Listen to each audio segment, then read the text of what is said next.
Hello everyone. कैसे हैं आप लोग? उम्मीद करते हैं कि सब अच्छे होंगे, अच्छे से तैयारी भी अपनी कर रहे होंगे एग्जाम की। बाय द वे, बहुत दिनों के बाद मैं चैनल पे वापस आया हूं और आज का जो हमारा सेशन होगा वो क्लास 10th हिस्ट्री को लेकर होगा। इसमें भारत में राष्ट्रवाद और यूरोप में राष्ट्रवाद, इस दोनों चैप्टर के हम महत्वपूर्ण ऑब्जेक्टिव क्वेश्चंस को करने वाले हैं। आइए बिना देरी करे हुए हम शुरुआत करते हैं। चलिए, देखिए सबसे पहला क्वेश्चन है हमारा कि गैरीबल्डी पेशे से क्या था। जब हम पढ़ते हैं शुरुआत में ही ये, तो गैरीबल्डी का नाम आता है। गैरीबल्डी ये पेशे से क्या थे? तो भाई पेशे से ये क्या थे? पेशे से, तो पेशे से कहोगे सर ये एक नाविक थे। क्या थे? नाविक। और आप जब पढ़े होंगे, जब मैं आपको बताया हूं उसमें बहुत अच्छे से चर्चा कर रहा हूं कि गैरीबल्डी एक पेशे से क्या थे? नाविक थे। क्लियर है बात? चलिए आगे की ओर बढ़ते हैं। यूरोप का मरीज किसे कहा जाता है? भाई ये तो मरते दम तक याद होना चाहिए। यूरोप का मरीज तुर्की को कहते हैं। किसको कहते हैं? तुर्की को। यूरोप का मरीज तुर्की को कहा जाता है, ये याद रखिएगा। ठीक है, चलिए आगे।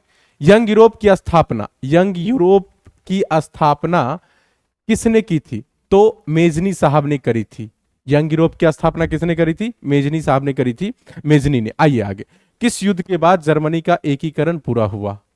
किस युद्ध के बाद जर्मनी का जो एकीकरण है वो पूरा हुआ? बताइए। तो कहेंगे शेडॉन का युद्ध। ये वाला जो है शेडाओ लिखा हो, शेडॉन का युद्ध। इस युद्ध के बाद जर्मनी का एकीकरण जो है वो पूर्ण रूपेण पूरा हो गया था। ठीक है, अब ये शेडान का युद्ध कब हुआ था? तो ये भी आपको याद रखना है। 1870 से 71 तक चला था। याद रहेगा, 1870 से 1871 के बीच चला था। किन किन देश? तो फ्रांस और एशिया। हम फ्रांस और अगर हम बात करें तो प्रासिया कह सकते हैं जो, ठीक है, उसके बीच ये हुआ था। ठीक, ये और अब आपको समझ में आएगा कि भाई इसका एकीकरण कब हुआ था, पूछा जाएगा। जर्मनी का एकीकरण पूरा कब हुआ? यहां से ये भी क्वेश्चन बनता है कि जर्मनी का एकीकरण पूरा कब हुआ? तो कहोगे 1871 ईस्वी को। आएगा आगे क्वेश्चन आएगा, जर्मनी का मतलब जो जर्मनी का एकीकरण वो पूरा कब हुआ? तो क्या कहोगे? 18 जनवरी 1871। 18 जनवरी 1871। 18 जनवरी 1871 को जर्मनी का एकीकरण हुआ। जर्मनी का एकीकरण हुआ। आई होप कि ये चीजें आपको याद रहेगा। ठीक है, आगे बढ़े। चलिए, यूरोप वासियों के लिए किस देश का साहित्य एवं जो ज्ञान विज्ञान प्रेरणा स्रोत है? तो यूरोप वासियों के लिए किस देश का? तो किस देश का? तो यो है यूनान का। यूनान का जो ज्ञान है विज्ञान है वो यूरोप वासियों के लिए, जो यूरोप में रहते हैं, उसका साहित्य एवं ज्ञान विज्ञान प्रेरणा स्रोत है। तो किन देश का? किस देश का? तो कहोगे यूनान का। किस देश का? यूनान का। याद रहेगा। पहले भाई यूनान को ग्रीस कहा जाता था। आगे बढ़ते हैं। चलिए अगला क्वेश्चन। इटली एवं जर्मनी वर्तमान में किस महादेश के अंतर्गत आते हैं? तो किस महादेश के अंतर्गत आते हैं? तो यूरोप के अंतर्गत आते हैं। ठीक, हम लोग जो हैं वो एशिया में आते हैं और ये इटली और जर्मनी अभी भी वर्तमान में यूरोप महादेश के अंतर्गत ये लोग मतलब ये देश दोनों हैं। आइए, रक्त एवं लौह की नीति का अवलंबन किसने किया? रक्त एवं लौह की नीति का अवलंबन पूछ रहा है। रक्त एवं लौह की नीति का अवलंबन किसने किया? ये आपको याद रखना है। किसने? तो बिस्मार्क ने। किसने? बिस्मार्क ने रक्त एवं लौह की नीति का अवलंबन किया। इसको हम कह सकते हैं ब्लड एंड आयरन। ठीक, ये भी आपको याद रखना है, बिस्मार्क साहब ने करा था। ये इसका उद्देश्य क्या था? तो इसका उद्देश्य था कि रक्त एवं लौह की नीति का अवलंबन किसने किया? तो बिस्मार्क ने किया। ये रक्त और लौह की नीति क्या था? तो उद्देश्य था कि सैन्य और शक्ति के माध्यम से जर्मनी का एकीकरण पूरा करना। सैन्य शक्ति और युद्ध के माध्यम से, इसका मतलब सैन्य शक्ति, सैन्य शक्ति और युद्ध के माध्यम से जर्मनी का एकीकरण करना। एकीकरण करना याद रहेगा। रक्त एवं लौह की नीति का अवलंबन किसने किया? तो बिस्मार्क ने करा। अंग्रेजी में अगर कहें तो ब्लड एंड आयरन। इसका उद्देश्य क्या था? तो सैन्य शक्ति और युद्ध के माध्यम से जर्मनी का एकीकरण पूरा करना था। ठीक है, रक्त एवं लौह की नीति का अवलंबन उन्होंने करा था। चलिए खैर आगे बढ़ते हैं। अगला क्वेश्चन, जर्मन राइन राज्य का निर्माण किसने किया था? जर्मन राइन राज्य का निर्माण किसने किया था? जर्मन राइन राज्य का निर्माण किसने किया था? यह भी आपको याद रखना है। तो बिस्मार्क ने करा था। किसने करा था? बिस्मार्क ने। ठीक है, आइए अगला, कि वियना कांग्रेस के द्वारा फ्रांस में किस शासक वंश की पुनर्स्थापना की गई? वियना कांग्रेस के द्वारा कहां? फ्रांस में किस शासक वंश की पुनर्स्थापना की गई? तो आपको यह याद रखना है, बुर्बो राजवंश। कौन? बुर्बो राजवंश। ये बुर्बो राजवंश के द्वारा स्थापना। जब फ्रांस की क्रांति कब हुई थी आप लोगों को याद होगा, नहीं याद है तो समझ लीजिए। फ्रांस की क्रांति 1789 ईस्वी को हुआ था। उस समय में यहां इसी राजवंश का शासन था और उस समय यहां का जो राजा था लुई 16 था। क्लियर है? 9th का ये पहले चैप्टर में ये राजा, वहां का जो समाज है वो स्टेट में बांटा गया था। ठीक है, खैर आगे बढ़ते हैं। ये आपको याद रखना, बुर्बो राजवंश वहां का था उस समय में। खैर आगे बढ़ते हैं। सन 1870 में फ्रांस और प्रसा के बीच युद्ध कहां हुआ था? फ्रांस में जो अभी जो बताया 1870 में फ्रांस और प्रसा के बीच, जो पर्सिया लिखा था मैं, कहां हुआ था? तो ये भी आपको याद रखना है, सेडॉन में हुआ था। ठीक है, आइए आगे अगला क्वेश्चन की ओर बढ़ते हैं। जाल्वेरिन एक संस्था है। जाल्वेरिन एक क्या चीज की संस्था है? तो याद रखना, व्यापारियों की संस्था है। किसकी संस्था है? व्यापारियों की संस्था। अब दिमाग में आएगा कि ये संस्था क्या करती है? तो इसका मुख्य उद्देश्य है, इसका जो अगर हम बात करें मुख्य उद्देश्य क्या है, तो व्यापारियों को मदद करना। वो पैसे का मदद हो, व्यवस्था का हो, सुरक्षा का हो, आर्थिक हो, व्यापारिक हो, इस सारी उसकी जो समस्याएं हैं उनको दूर करने का काम ये जाल्वेरिन नामक एक संस्था करती थी। क्लियर है बात? तो जाल्वेरिन नामक संस्था किसकी है? तो व्यापारियों की है। और इसका मुख्य उद्देश्य क्या है? तो जो लोग जो व्यापार करने वाले हैं उनको जो भी बाधाएं समस्या आ रही, आर्थिक हो, समाज कोई भी प्रकार का हो, तो उसको दूर करने का ये काम करते थे। संस्था, यूनियन, कमिटी, यही सब के लिए बनता है। क्लियर है बात? आगे बढ़ते हैं। खैर, बिस्मार्क निम्न में से क्या था? भाई बिस्मार्क कवि, नाटककार, संगीत तज्ञ, कूटनीतिज्ञ। तो सबसे बेहतरीन ऑप्शन है कि बिस्मार्क एक कूटनीतिज्ञ था। ठीक है, क्या कहेंगे इसको? अगर इसका हम पूरा नाम बोले तो कहना ऑटोवन बिस्मार्क। क्या? Otto von Bismarck. ठीक, इनका पूरा नाम ऑटोवन बिस्मार्क। ठीक, तो ये क्या थे? तो एक कूटनीतिज्ञ थे, कूटनीतिक जानने वाले थे। ये जर्मन राजनीति में एकदम थे। इसको आयरन चांसलर भी कहा जाता है। कौन चांसलर? Iron chancellor. ठीक, तो ये याद रखिएगा, ये कूटनीतिज्ञ थे। यहां ऑप्शन हमको उसमें से चुनना है। और इनकी अगर पूछेगा बिस्मार्क साहब की महत्वपूर्ण भूमिका, तो जर्मनी के एकीकरण में इसकी महत्वपूर्ण भूमिका रही है। चलिए आगे बढ़ते हैं। खैर फिलहाल 1829 की एड्रियानोपोल की संधि किस देश के साथ हुई थी? 1829 में जो हुई थी एड्रियानोपोल की संधि, तो वो तुर्की के साथ हुई थी। किसके साथ हुई थी? तुर्की के साथ। अब ये आपको समझना है कि ये जो संधि है, इस संधि से क्या हुआ, किन किन देशों के साथ हुआ था? तो याद रखना, रूस और तुर्की के साथ। तुर्की कहो या तुर्की कहो, रूस और तुर्की। ठीक है, ये संधि का नाम है। संधि का मतलब जोड़ना। ये युद्ध के दौरान हुआ था 1828 से लेके 1829 की ईस्वी में जो चला था उस समय में। तो उस समय में ये जो संधि हुआ, तो इस संधि के बाद क्या हुआ? इस संधि के तहत जो रूस का जो काला सागर है, किसका? रूस का जो है वो काला सागर पे आधिपत्य जम गया। ठीक है, काला सागर पर इसका आधिपत्य जम गया और इस प्रकार जो है मिले और तुर्की का शक्ति क्या हो गया? कमजोर हो गया। तुर्की का शक्ति क्या हुआ? कमजोर हुआ। तो किस देश के साथ हुई थी? तो रूस और तुर्की। तो यहां ऑप्शन में हमें तुर्की है तो तुर्की ही चूज करेंगे। ओके, चलिए नेक्स्ट क्वेश्चन। इटली एवं जर्मनी के एकीकरण के विरुद्ध में कौन सा देश था? जर्मनी, इटली और जर्मनी, इटली एवं जर्मनी के एकीकरण में कौन सा देश था? तो बताइए। सिंपल सा, ऑस्ट्रिया। कौन था? ऑस्ट्रिया। ठीक है, ऑस्ट्रिया जो है इटली और जर्मनी के एकीकरण के विरुद्ध, मतलब ये था ऑस्ट्रिया। ठीक है, आपको याद होगा कि यूरोप का सबसे शक्तिशाली साम्राज्य उस समय का था। ठीक है, आइए आगे बढ़ते। अगला क्वेश्चन, फ्रैंकफर्ट की संधि कब हुई? फ्रैंकफर्ट की संधि कब हुई? तो आइए, फ्रैंकफर्ट की संधि पूछता है तो 1871 में हुई थी। कब हुई थी? 1871 में फ्रैंकफर्ट की संधि, ये आपको याद रखना है। लेकिन ये संधि क्या थी, जरा इसके बारे में भी चर्चा कर लेते हैं। तो आइए, ये जो संधि है वो जर्मनी के एकीकरण की दिशा में महत्वपूर्ण भूमिका निभाई। किसके एकीकरण में? तो जर्मनी के एकीकरण में मुख्य भूमिका निभाने वाली संधि फ्रैंकफर्ट की संधि है। ठीक है, किसकी संधि है? फ्रैंकफर्ट की संधि है। और ये किस किस के बीच था? तो फ्रांस और जर्मनी, जिसको प्रसा कहते हैं, फ्रांस और जर्मनी के बीच ये फ्रैंकफर्ट की संधि हुई थी। ठीक है, कब? तो 1870 से 1871 के बीच। तो 1871 हम जानते हैं। आइए आगे, अगला क्वेश्चन हमारा देखिए, यूरोप वासियों के लिए किस देश का साहित्य एवं ज्ञान विज्ञान प्रेरणा स्रोत है? ये क्वेश्चन हमें रिपीटेड है, डबल से मिल रहा है, दोबारा टकरा रहा है। तो क्या कहोगे? यूनान। ठीक है, इससे पहले भी हमने इसके बारे में भी चर्चा कर रखा था।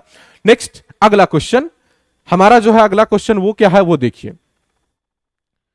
कि मेजनी का संबंध किस संगठन से था? मेजनी का संबंध किस संगठन से था? बताइए, मेजनी का संबंध किस संगठन से था? तो आपको याद रखना है, कार्बोनरी संगठन से था। इसकी शुरुआत 19वीं शताब्दी में हुई थी।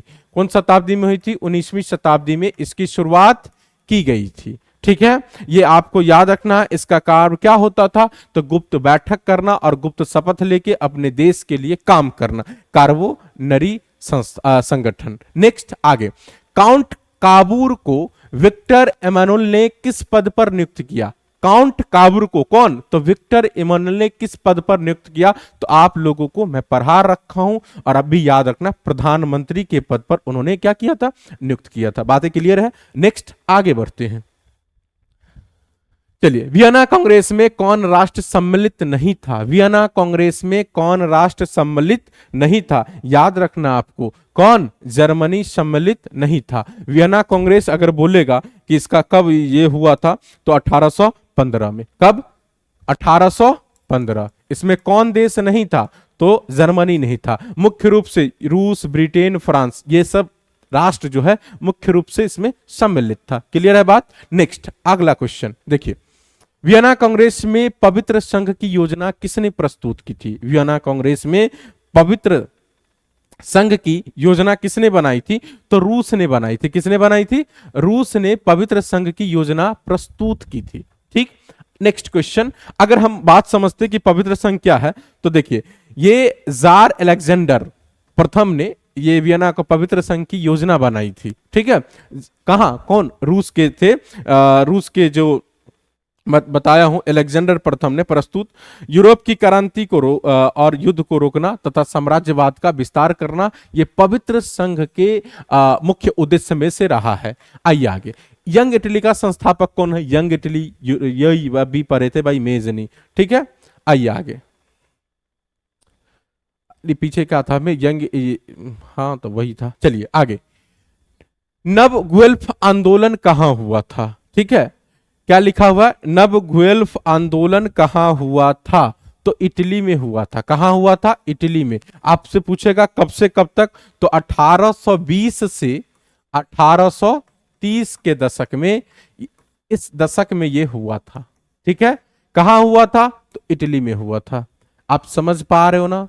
पढ़ना है, मेहनत करो, अच्छे रिजल्ट लाओ। नहीं पढ़ोगे भाई तो कुछ नहीं हासिल होने वाला है, मेहनत करनी ही पड़ेगी। आगे बढ़ते हैं। नेक्स्ट, चार्टिस्ट आंदोलन कहां संपन्न हुए?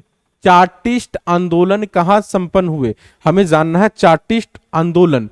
तो ये जो संपन्न हुआ, ये संपन्न हुआ आपको इंग्लैंड में। कहां हुआ? इंग्लैंड में। ये चार्टिस्ट आंदोलन क्या था, अगर इसके बारे में थोड़ा सा चर्चा करें, तो चार्टिस्ट आंदोलन जो है वो उद्देश्य, इसका मुख्य उद्देश्य था आम जनता के लिए ज्यादा लोकतांत्रिक अधिकार हासिल करना। किसके लिए?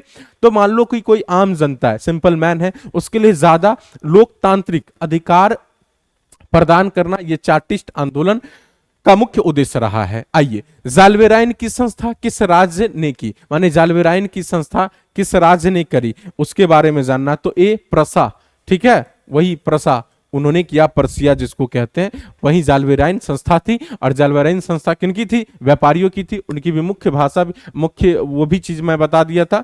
हंगरी की भाषा क्या थी? हंगरी एक देश है, ऑस्ट्रिया हंगरी की मुख्य भाषा, तो मैग्यार, मुख्य भाषा उसकी थी मैग्यार। ठीक है, आइए, मौर्यान किस देश का राष्ट्रवाद का प्रतीक थी? मौर्यान, ठीक है, मौर्यान किस देश का राष्ट्रभाषा का प्रतीक था? बताइए। तो आप कहोगे फ्रांस का। किसका? फ्रांस का मौर्यान। ठीक है, मौर्यान किस देश का राष्ट्रवाद की प्रतीक थी? तो फ्रांस का। इसमें क्या होता था? तो इसका मतलब था स्वतंत्रता, न्याय, ये सारी चीजें मिलनी। स्वतंत्रता, न्याय, ये सारी चीजें इसमें दी जाती थी। ठीक है, और हम गणतंत्र कह सकते हैं, रिपब्लिक कह सकते हैं। नेक्स्ट, अगला क्वेश्चन। अगला क्वेश्चन देखिए, यूरोपीय सभ्यता का पालना किसे कहा जाता है? भाई ये भी आया, यूरोपीय सभ्यता का पालना कहेगा तो यूनान को कहेंगे। किसको? यूनान को वही पालने का टोटल काम करता था। नेक्स्ट क्वेश्चन देखिए, अगला क्वेश्चन कि एक्ट ऑफ यूनियन किस वर्ष पारित हुआ? एक्ट ऑफ यूनियन, आप बताइए, एक्ट ऑफ यूनियन किस मतलब किस वर्ष पारित हुआ? तो क्या आप कहोगे 1707 ईस्वी में, ऑप्शन नंबर बी, 1707 में एक्ट ऑफ यूनियन हुआ। इससे क्या होता है? तो इंग्लैंड और स्कॉटलैंड का एकीकरण हुआ, जिससे ग्रेट ब्रिटेन नामक एक क्या बना? नया राष्ट्र बना। किस किस के बीच कहोगे? तो आपको याद रखना है नाम, पूछेगा एक्ट ऑफ यूनियन किस वर्ष पारित हुआ? तो 1707। लेकिन यह पूछ दे कि एक्ट ऑफ यूनियन क्या होता था? इंग्लैंड और स्कॉटलैंड, क्या इंग्लैंड और स्कॉटलैंड का एकीकरण हुआ इसी एक्ट ऑफ यूनियन के कारण। उसके बाद द ग्रेट ब्रिटेन का रास्ता साफ हुआ। नेक्स्ट क्वेश्चन, नेपोलियन संहिता किस वर्ष लागू की गई? नेपोलियन संहिता किस वर्ष लागू की गई? तो 1804 में। कब? 1804 में। अब किसी के मन में आएगा सर ये नेपोलियन संहिता क्या होता है? तो आइए, नेपोलियन संहिता सिर्फ एक नागरिक जो संहिता होता है, जो लागू करने का हो, अधिकार हो, इस सब कुछ चीजों को पाने का है। मुख्य विशेषता की अगर बात करें इसमें, तो नागरिक अधिकारों का संरक्षण, ठीक है, धर्म की आजादी, ये सारी चीजें नेपोलियन संहिता में दी गई। कब लागू? 1804 ईस्वी में। ये भी आपको ख्याल रखना है। चलिए अगला क्वेश्चन, कार्बोनरी की स्थापना किस वर्ष हुई थी? कार्बोनरी की स्थापना किस वर्ष हुई थी? बताइए।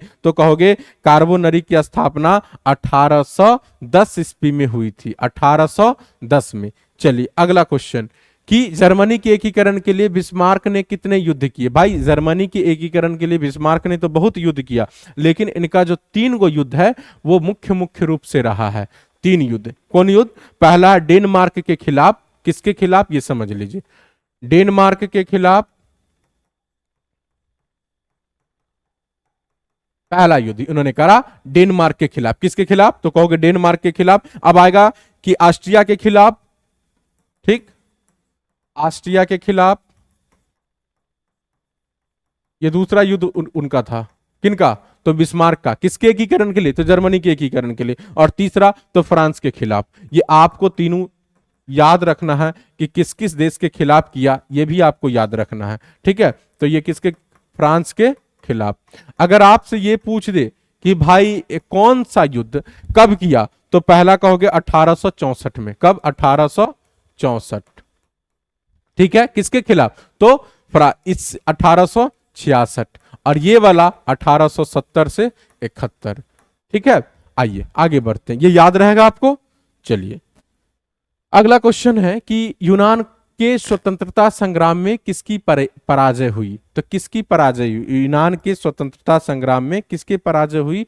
तो कहेंगे हम तुर्की की क्या हुई? पराजय हुई, वो मतलब हारा। ठीक है, आगे बढ़ते हैं। अब पूछोगे कि ये कब हुआ था? तो कहना 1832 ईस्वी में। कब? 1832 ईस्वी में, आपको याद रखना है। चलिए अगला क्वेश्चन कि 1789 की फ्रांसीसी क्रांति के समय वहां किस राजवंश का शासक था? तो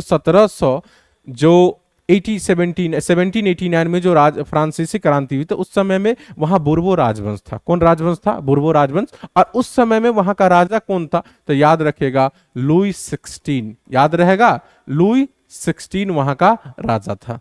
ठीक है, और कौन राजवंश वहां शासन करता था? तो बुर्बो राजवंश करता था। यह भी आपको याद रखना है। चलिए खैर, और आगे बढ़ते हैं। अगला क्वेश्चन कि प्रसा का शासक कौन था? प्रसा का शासक कौन पूछ रहा है? प्रसा का शासक कौन था? तो आपको क्या जवाब देना? प्रसा का शासक बताइए। तो कहोगे प्रसा का शासक जो है विलियम प्रथम था। कौन था? विलियम प्रथम। याद रहेगा आपको। और प्रधानमंत्री उस समय में कौन था? तो ऑटोमन बिस्मार्क। कौन था? ये शासक पूछ रहा, अगर प्रधानमंत्री आपको बोलेगा तो कहना बिस्मार्क था। कौन था? बिस्मार्क। ठीक है, ये आपको याद रखना है। चलिए, by the way next question कि मेटरनिक कौन था? 35 नंबर क्वेश्चन है कि मेटरनिक कौन है। भाई दिल थाम के बैठो, ऐसे जो आपको 100 क्वेश्चंस मिलेंगे और परीक्षा के दृष्टिकोण से बहुत ही महत्वपूर्ण क्वेश्चन है, on the based of NCERT और बिहार बोर्ड। समझ रहे हो, उस बेस्ड पर ये क्वेश्चन बनाए गए हैं। तो आप ध्यान से समझो, दिल थाम के पढ़ो, मन से पढ़ो। देखो मेटरनिक कौन था बताइए? ऑस्ट्रिया का चांसलर, प्रसा का चांसलर, फ्रांस का सम्राट और रूस का जार। बताइए कौन था?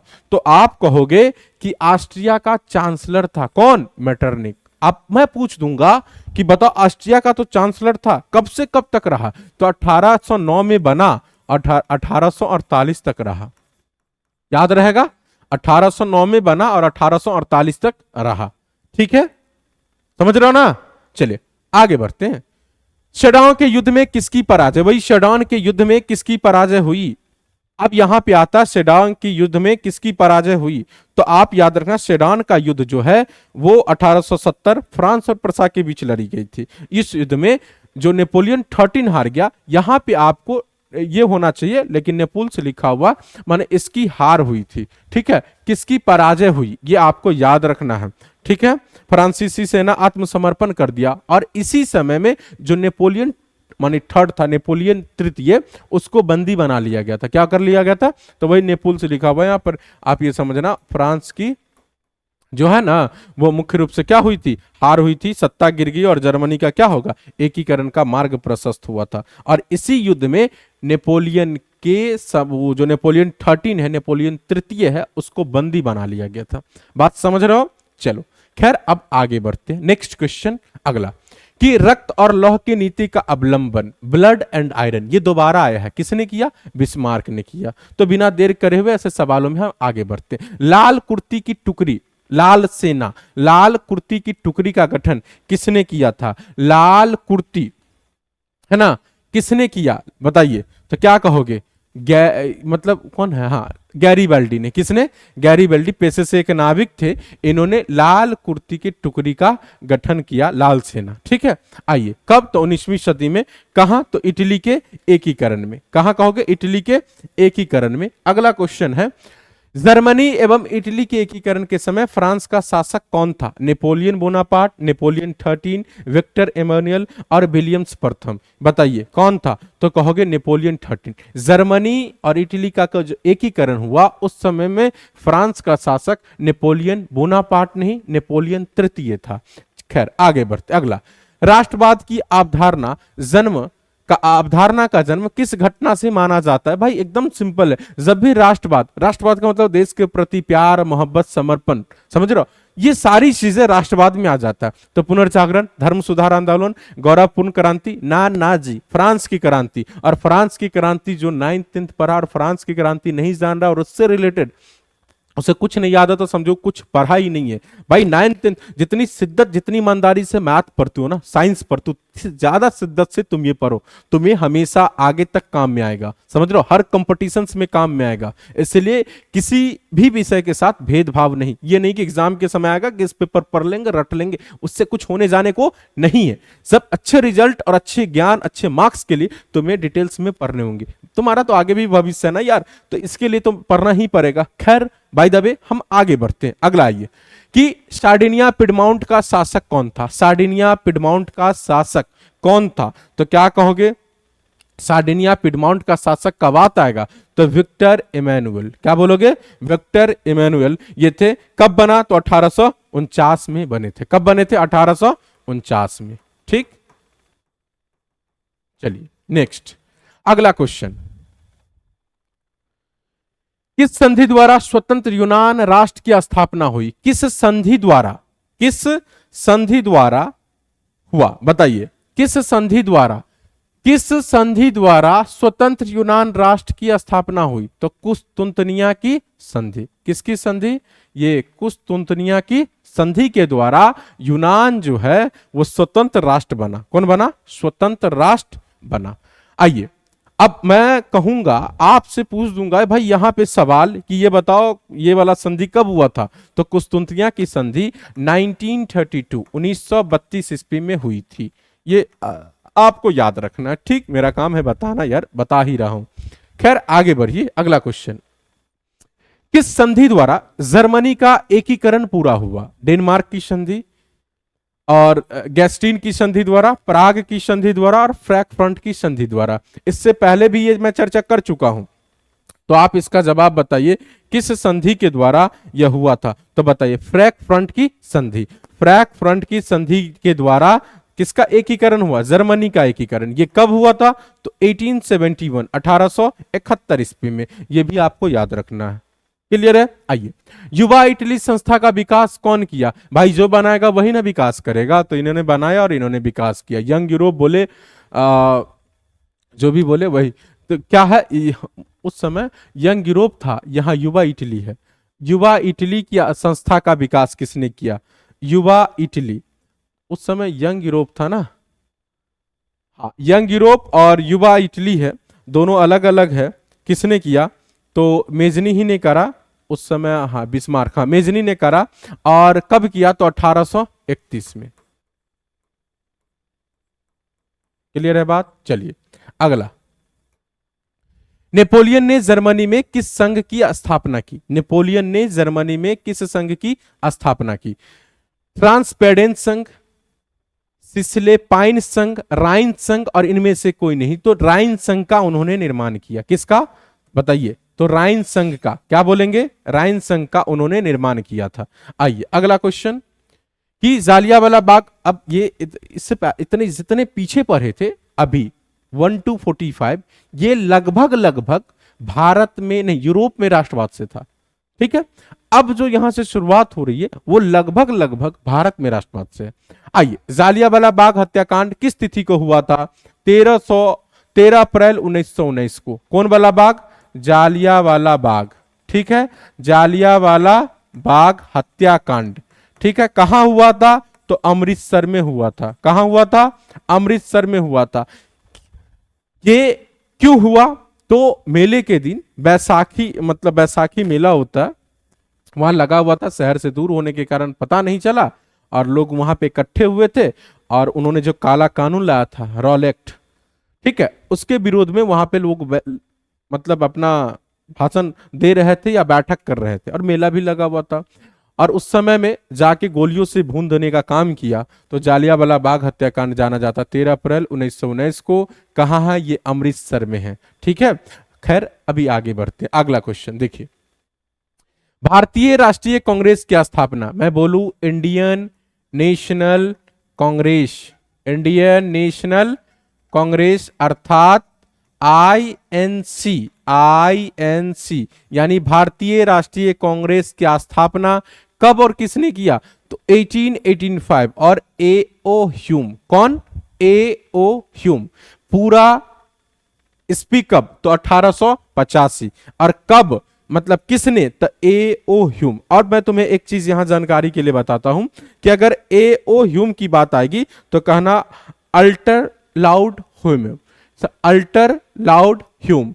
कब की? तो 18 मतलब कब किया गया? तो 1885 में। आईएनसी भारत की सबसे पुरानी पार्टी, भारतीय राष्ट्रीय कांग्रेस। ठीक है, आजादी के दशक से, आजादी के वर्षों से, कितने वर्षों पहले से चल रही है, और इन्होंने आजादी दिलाने में बहुत अहम भूमिका निभाई है। खैर ठीक है, आगे बढ़ते हैं। भारतीय राष्ट्रीय कांग्रेस, ठीक है, याद रहेगा, आपको याद रखना ही है। अगर तारीख भी पूछ दे तो तारीख भी याद रखना, दिसंबर। आगे बढ़िए, टीपू सुल्तान कहां के शासक थे? भाई टीपू सुल्तान मैसूर के शासक थे। कहां के शासक थे?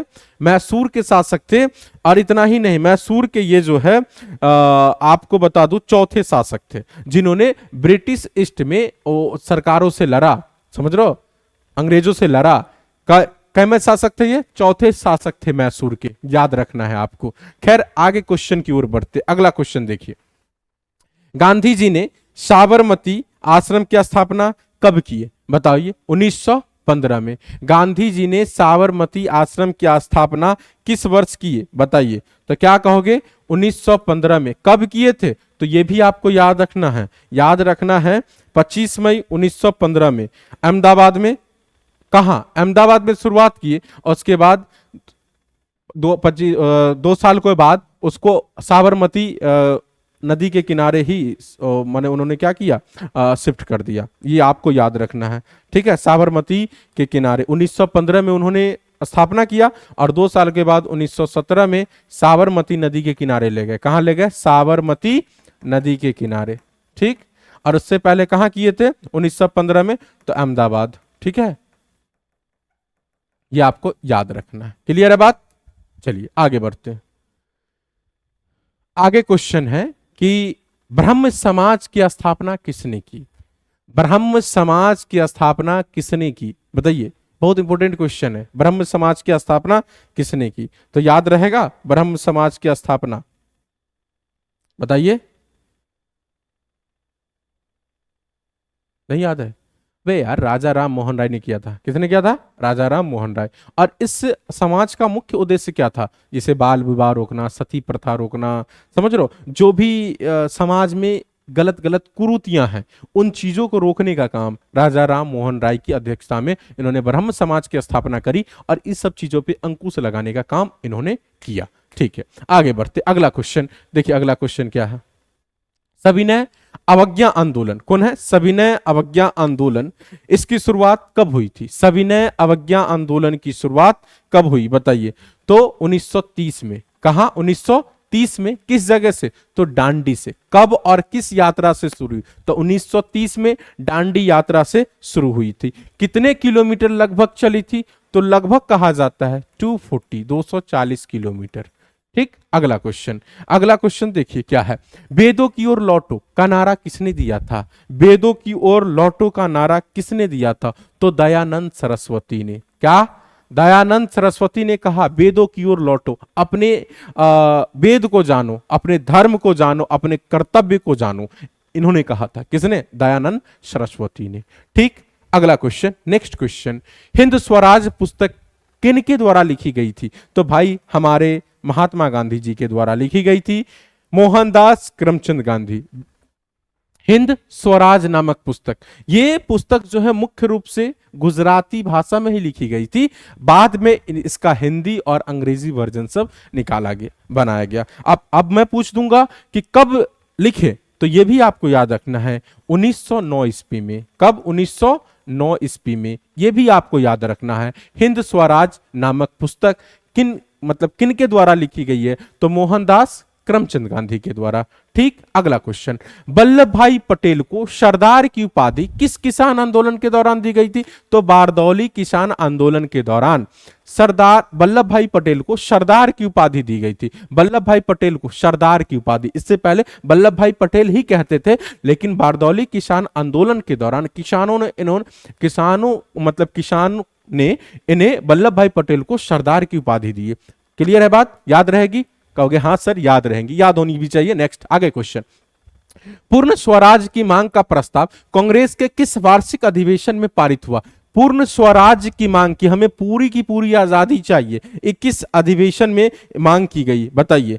तो 1929 में लाहौर के अधिवेशन में। इनके उस समय में इनके इस बैठक के इसके अध्यक्ष कौन रहे? तो पीटी नेहरू, माने पंडित जवाहरलाल नेहरू इस समय में उनके क्या थे? अध्यक्ष थे। कब? पूर्ण स्वराज लाहौर, जो लाहौर अभी हमारे हिंदुस्तान में नहीं पड़ता, ये पाकिस्तान पार्टीशन के समय वो उधर चला गया, लेकिन उससे पहले तो पूरा अखंड भारत लगभग रहा है। ठीक है, तो पीटी नेहरू ने करा था। कब? 1929 में लाहौर में। चलिए, लाहौर अधिवेशन में। अगला क्वेश्चन, राष्ट्रीय स्वयंसेवक की स्थापना कब और किसने की? राष्ट्रीय स्वयंसेवक आरएसएस, राष्ट्रीय स्वयंसेवक संघ की स्थापना कब और किसने करी? कब बोलेगा? तो 1925। किसने करी? केवी हेडगेवार। क्या बोलोगे? केवी हेडगेवार, याद रखना है। केवी हेडगेवार कब? 1950 क्या 1925 में। और इतना ही अगर आपसे पूछे केवी हेडगेवार, तो केवी का पूरा नाम केशव बलराम होगा। ठीक है, केशव, वो होगा वो, ठीक है। केशव बलिराम हिडगवार इनका पूरा नाम था। इन्होंने राष्ट्रीय स्वयंसेवक संघ की स्थापना करी थी। इसका मुख्य उद्देश्य क्या था? तो अपने धर्म संस्कृति की रक्षा करने के लिए, आरएसएस, ठीक है। आज हमारे देश में जितने भी अभी पॉलिटिशियंस हैं, मुख्य रूप से जो सत्ता में है, सब कहीं ना कहीं आरएसएस से जुड़ा हुआ। और आरएसएस को भाई उभरने दिया, बनने दिया, आजादी से पहले ही बनी, लेकिन उसके बाद पूरे देख रेख कांग्रेस के मतलब रीजन में ही इनका हुआ है भरण पोषण, ठीक है। खैर आगे बढ़ते हैं। अगला क्वेश्चन, असहयोग आंदोलन का प्रस्ताव कांग्रेस के किस अधिवेशन में पारित हुआ? असहयोग आंदोलन का प्रस्ताव, असहयोग आंदोलन का प्रस्ताव कांग्रेस के किस वार्षिक अधिवेशन में पारित हुआ? तो बताइए, सितंबर 1920। और कौन अधिवेशन? तो कोलकाता अधिवेशन। यह अधिवेशन कितने दिनों तक चला था? तो 4 से 9 सितंबर, ठीक है। 4 से 9 सितंबर कहो, सितंबर कहो, कहां? तो कोलकाता में, ठीक। और तारीख तो पता ही, मतलब महीना तो साल पता ही है भाई, 1920 ईस्वी, ठीक है। याद रहेगा, याद रखना। किस कांग्रेस के किस अधिवेशन में? तो सितंबर 1920 कोलकाता अधिवेशन में। क्लियर है? नेक्स्ट अगला क्वेश्चन, कि रंपा विद्रोह कब हुआ? कौन विद्रोह? रंपा विद्रोह कब हुआ था? तो आपको याद रखना है रंपा विद्रोह, इसमें इसका कोई रंपा विद्रोह का कोई सही ऑप्शन नहीं है। 1922 से लेके 1924 तक हुआ था। 1922 में अल्लूरी सीताराम राजू इसके नेतृत्व में हुआ था। 1922 में खत्म शुरू हुआ और 1924 में खत्म हो गया। जब तक वो पकड़े न गए तब तक ये रंपा विद्रोह चला। और रंपा विद्रोह ये क्या था? तो एक आदिवासी के लिए संघर्ष था। आदिवासी के लिए जो अंग्रेजों ने ऐसे कानून लगा दिए थे, पेड़ नहीं काटने, जंगल नहीं काटने हैं, पेड़ों के फल नहीं तोड़ने हैं, लकड़ियां नहीं काटने हैं, तो उनका भरण पोषण कैसे होता उन आदिवासियों का? तो उसके लिए अल्लूरी सीताराम राजू के नेतृत्व में, ठीक है, एक आदिवासी ये क्या था? विद्रोह था। खैर आगे बढ़ते अगला, भारतीय कम्युनिस्ट पार्टी की स्थापना किसने करी थी? भाई किसने करी थी? तो हमारे एम.एन. राय साहब ने करे थे। और एम.एन. राय इसके और भी संस्थापक सदस्य रहे हैं, लेकिन ये मुख्य रूप से अपनी भूमिका इसमें अदा की है। आइए आगे बढ़ते हैं। लखनऊ समझौता किस वर्ष हुई? लखनऊ समझौता किस वर्ष हुई? तो आपको याद रखना है 1916 में। और ये लखनऊ समझौता क्या था? तो आईएनसी मैं लिख दूं तो याद आएगा आपको, इंडियन नेशनल कांग्रेस यानी भारतीय राष्ट्रीय कांग्रेस और मुस्लिम लीग पार्टी थी, मुस्लिम लीग, ठीक है। इनके भी जो समझौता हुआ था वही लखनऊ समझौता कहलाता है। भाई हमारे देश में आजादी से पहले जैसे आईएनसी भारतीय राष्ट्रीय कांग्रेस थी, उसके बाद एक मुस्लिम लीग नामक पार्टी का गठन हो गया, ठीक है। इन्होंने मिलकर लड़ाई लड़ा देश को आजाद दिलाने में, ऐसा नहीं है, लेकिन उन्होंने पार्टीशन के समय अपना एक देश मांग लिया, देश अलग हो गया, वो पाकिस्तान कहलाया, ठीक है। पूर्वी पाकिस्तान और पश्चिमी पाकिस्तान बहुत हिस्सा उन्होंने ले लिया।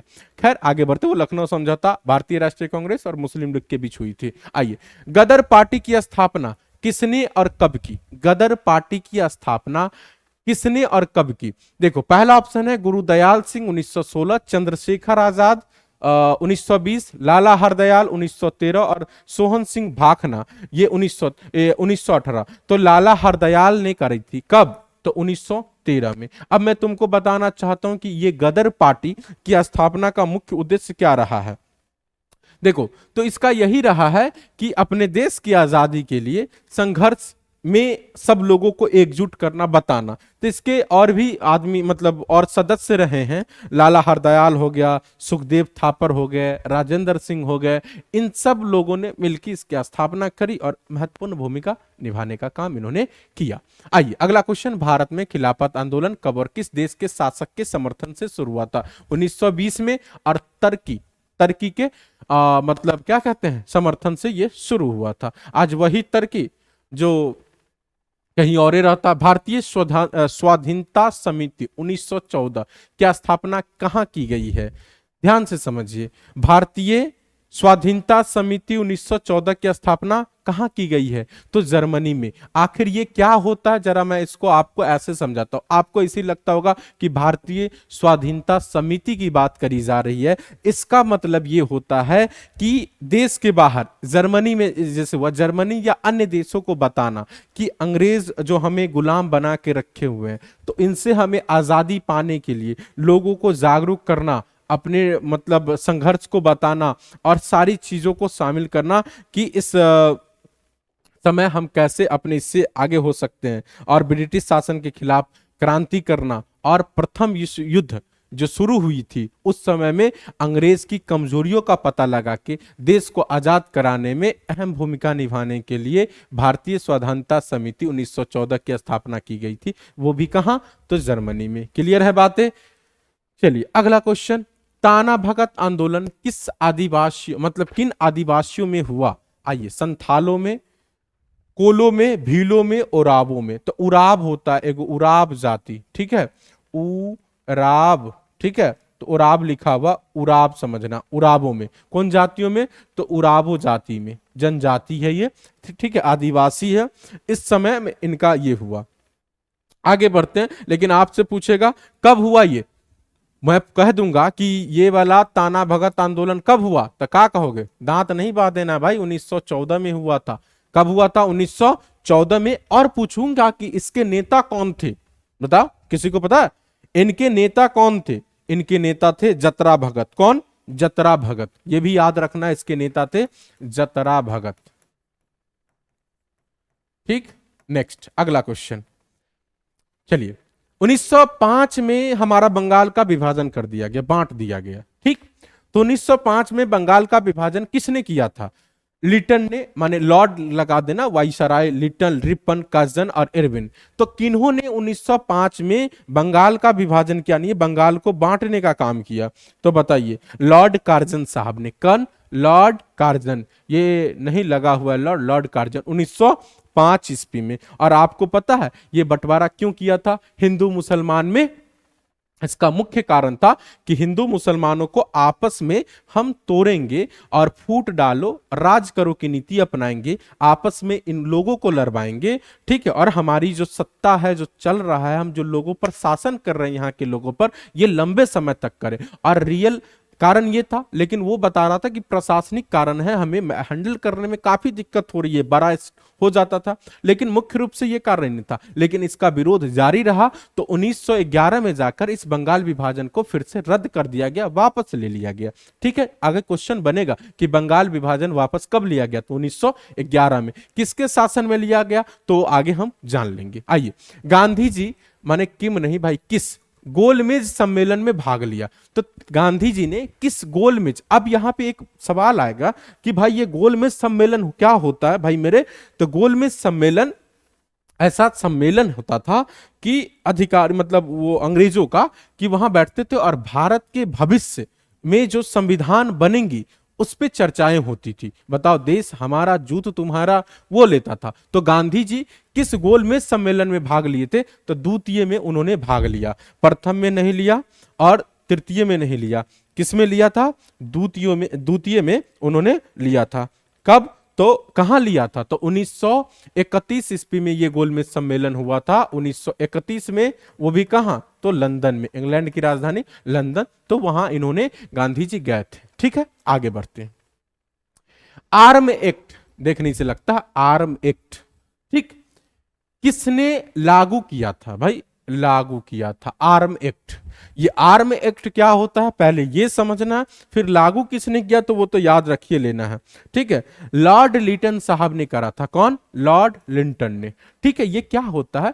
तो उन भारतीयों को मतलब जो भी भारतीय हैं उनको अधिकार नहीं था हथियार रखने का, तो आर्म एक्ट लागू कर दी, ठीक। कब लागू किए? अब पूछा जाएगा कि आर्म एक्ट लागू कब हुआ? तो 1878, 1878। ये भी आपको याद रखना।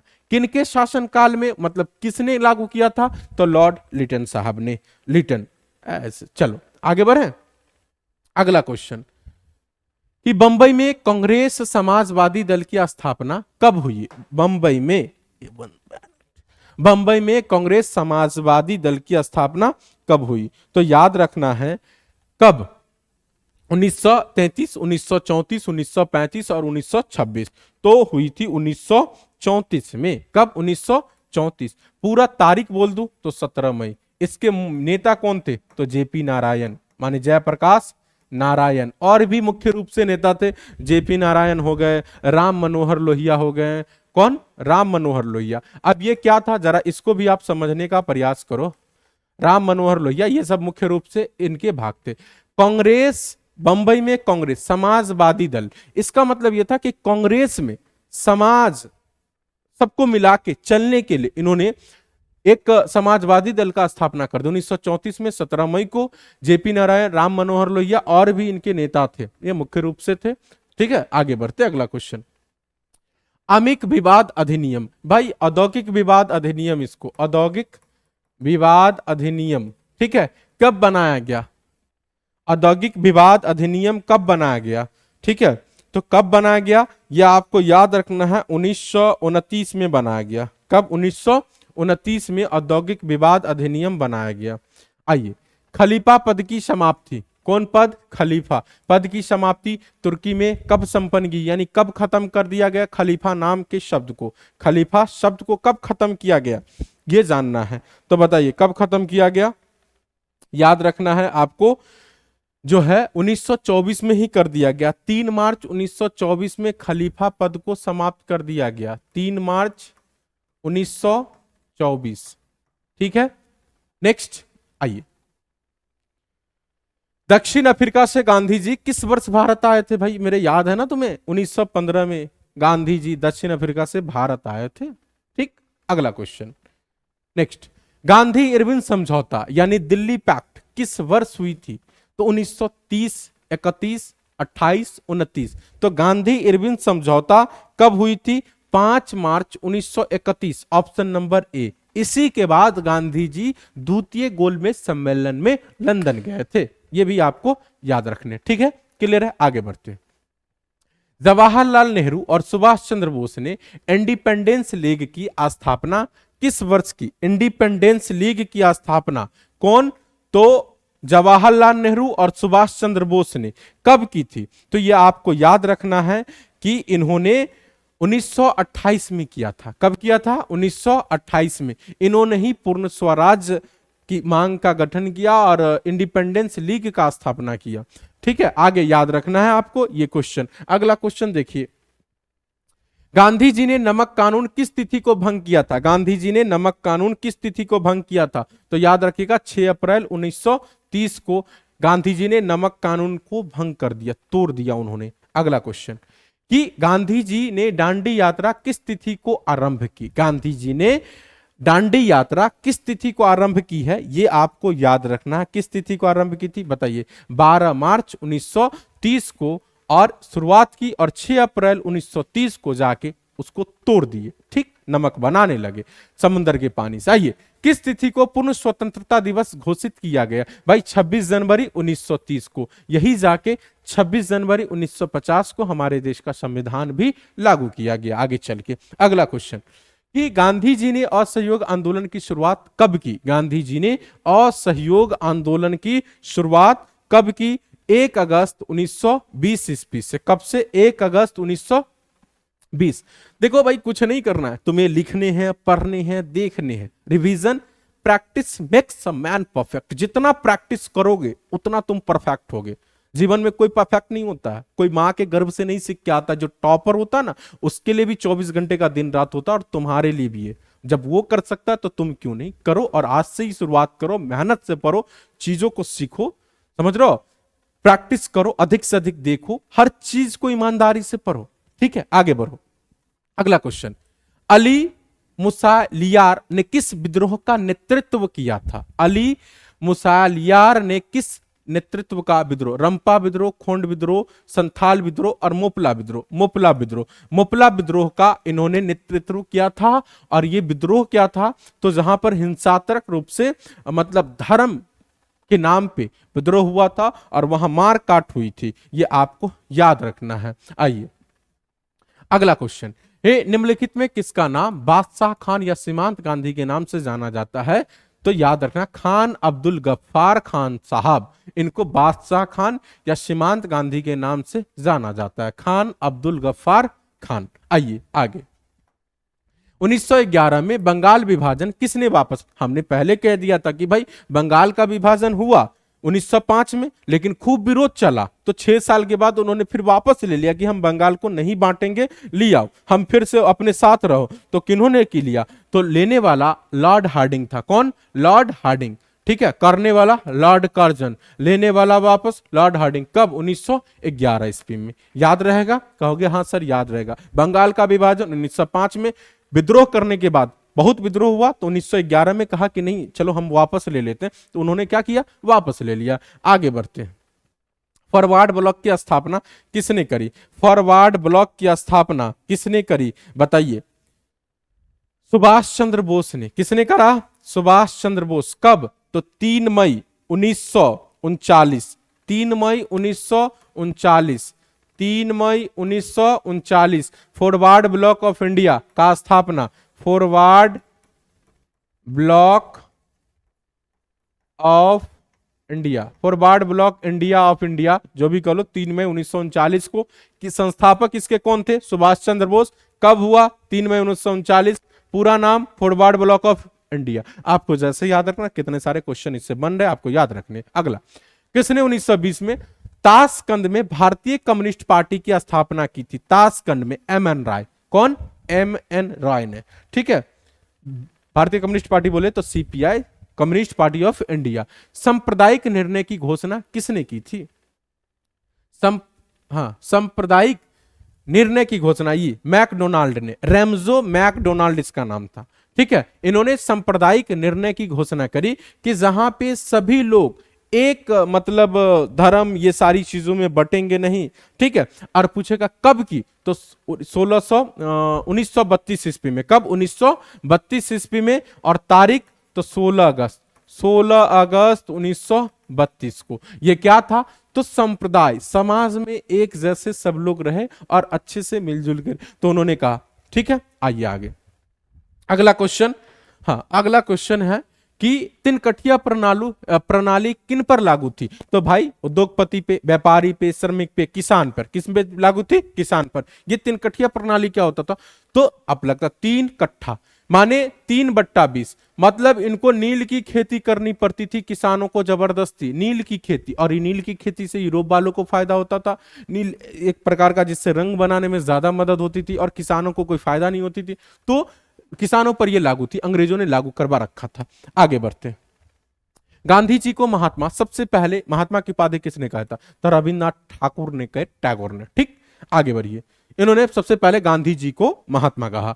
आइए, चौरी चौरा कांड के बाद गांधी जी ने किस आंदोलन को बंद कर? अब सबसे पहले पूछूंगा कि चौरी चौरा जो कांड है ये कहां हुआ, मतलब किस जगह पे? तो उत्तर प्रदेश में। उत्तर प्रदेश के किस जिले में है? तो गोरखपुर में। अभी भी है, ये रेलवे स्टेशन है, यहाँ अभी पुलिस चौकी है यहाँ। आइए, चौरा चौरी कांड में क्या हुआ? तो चौरी चौरा कांड में वहां पे पुलिस चौकी को मतलब फूंक दिया था। तो गांधी जी को लगा कि नहीं, हम जो आंदोलन कर रहे हैं यह आंदोलन अहिंसक हो, मतलब क्या कहते हैं, हिंसक हो जाएगा।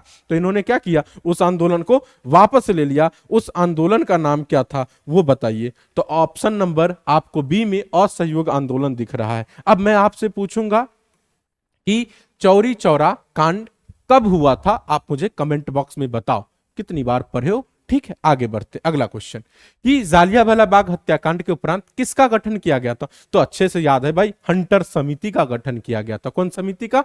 हंटर समिति का। नेक्स्ट क्वेश्चन, गांधी जी ने सविनय अवज्ञा आंदोलन का आरंभ किस कार्य से किया? आमरण अनशन से, कैसर हिंद का पदक वापस कर, डांडी यात्री द्वारा, और पूर्ण स्वाधीनता दिवस मनाकर। तो गांधी जी ने किस चीज से अपना ये शुरुआत किया था? तो डांडी यात्रा से सविनय अवज्ञा आंदोलन की इन्होंने शुरुआत की थी, आरंभ किया था। ठीक, चलिए next question, Indian national Congress का संस्थापक किसे माना जाता नहीं है? कौन? ए.ओ. ह्यूम साहब। ये ए.ओ. ह्यूम। आगे आइए, स्वराज दल के अध्यक्ष कौन दल है? स्वराज दल के अध्यक्ष कौन थे? स्वराज दल के अध्यक्ष आपको याद रखना है, स्वराज दल के अध्यक्ष जो थे वो थे चितरंजन दास। कौन? चितरंजन दास। ये स्वराज दल कब बना था? तो भाई 1922 में। ठीक, और भी इसके बहुत सारे लोग थे। चितरंजन दास पहले वाले अध्यक्ष बने, ठीक है, तो इनका नाम हम लोग अध्यक्ष के रूप में जानते हैं। अगला क्वेश्चन कि आर्य समाज की स्थापना किसने करी? आ गया ना, दयानंद सरस्वती, इन्होंने ही कहा था वेदों की ओर लौटो और आर्य समाज की स्थापना करे। ब्रह्म समाज राजा राम मोहन राय। अगला क्वेश्चन, अलीगढ़ आंदोलन का नेतृत्व किसने किया? अलीगढ़, अब्दुल लतीफ ने, आगा खान ने, सैयद अहमद खान ने, नवाब बकर उल मुल्क ने। बताइए इसका सही जवाब कौन होगा? तो सैयद अहमद खान ने। कौन? सैयद अहमद खान ने इसका शुरुआत या मतलब नेतृत्व किया था अलीगढ़ आंदोलन का। अगला क्वेश्चन, चलिए अगला क्वेश्चन देखिए क्या है। निम्नलिखित में किस समझौता को दिल्ली समझौते के नाम से जाना जाता है? भाई गांधी इरविन समझौता को दिल्ली पैक्ट या दिल्ली समझौते के नाम से जाना जाता है। इससे पहले भी हमने चर्चा कर रखा था और अभी भी आया तो चर्चा कर लिए। ठीक है, क्लियर है बात है। नेक्स्ट क्वेश्चन, अगला क्वेश्चन। अगला क्वेश्चन क्या है वो देखो कि 1915 में भारत की अस्थायी सरकार को काबुल में अध्यक्ष किसे घोषित किया गया? लाला हरदयाल को, बरकतुल्ला को, महेंद्र प्रताप को, और इनमें से कोई नहीं। इसका सही जवाब कौन होगा वो आप मुझे बताइए। तो कहोगे सर महेंद्र प्रताप को। ठीक, किसको? महेंद्र प्रताप को। अगला क्वेश्चन, गांधी जी ने साबरमती की स्थापना क्यों की थी? तो ब्रिटिश अधिकारियों के विद्रोह करने हेतु, नमक कानून भंग करने हेतु, व्यापारियों के विद्रोह हेतु और उद्योगपति। भाई इससे इसको कुछ नहीं, ब्रिटिश अधिकारियों के विद्रोह करने हेतु। रॉलेट एक्ट क्यों पारित किया गया था? भाई मेरे रॉलेट एक्ट अच्छे से जानते हो, ये काला कानून था। इसके ये कानून के मतलब कोई भी क्रांतिकारी जो देश के लिए अपने लिए कर रहा है, वो क्रांतिकारी की गतिविधियों पर अंकुश लगाने के लिए रॉलेट एक्ट पारित किया गया था और इसी का विरोध कर रहे थे। तो जालियांवाला बाग हत्याकांड करा दिया और कितने लोगों को, हजारों लोगों को मौत के घाट उतार दिया। आगे आइए, अगला क्वेश्चन, पूना समझौता किन के मध्य हुआ था? भाई मेरे याद रखना, पूना समझौता गांधी और अंबेडकर जी के बीच, गांधी जी और अंबेडकर जी के बीच, गांधी और अंबेडकर के बीच पूना समझौता हुआ था। ठीक, कौन समझौता? पूना समझौता। एक एक लाइन टू द लाइन मैंने पढ़ा रखा है, किताब में एनसीईआरटी में पढ़ा रखा है। तुम बीटीसी में पढ़ो, बिहार सरकार वाले एनसीईआरटी में पढ़ो, कोई भी में पढ़ो, समझ रहे हो, सब में सारी चीजों का चर्चा किया गया। पढ़ना तो तुम्हें नहीं, ईमानदारी से पढ़ लो। ठीक है, अब आइए आगे। निम्न में भारतीय राष्ट्रवाद के उदय का सबसे प्रमुख कारण क्या था? भारत का राजनीति एकीकरण, साहित्य एवं समाचार पत्रों का प्रकाशन, अंग्रेजी साम्राज्यवाद के विरुद्ध असंतोष, भारत का प्रशासनिक एकीकरण। कहता है कि निम्न में भारतीय राष्ट्रवाद के उदय का सबसे प्रमुख कारण कौन था? अंग्रेजी साम्राज्यवाद के विरुद्ध असंतोष। यह तभी ना भारत में राष्ट्रवाद का उदय होगा। अब कोई हम पे शोषण अत्याचार किए जा रहा, कितना सहेंगे? उतना ही सहेंगे जितना सह सकते हैं, नहीं तो उसका हम क्या प्रतिक्रिया देंगे। और वही राष्ट्रवाद की जो भावना है सभी लोगों के अंदर पनपा और हम उनसे अपनी आजादी लेके रहे। ठीक है, आइए आगे। गांधी जी को कैसर हिंद के पदक किस लिए विभूषित किया? गांधी जी विद्वता के लिए, अंग्रेजी की सादगी के लिए, प्रथम विश्व अंग्रेजी राज समर्थन और सहायता देने के लिए? ना जी।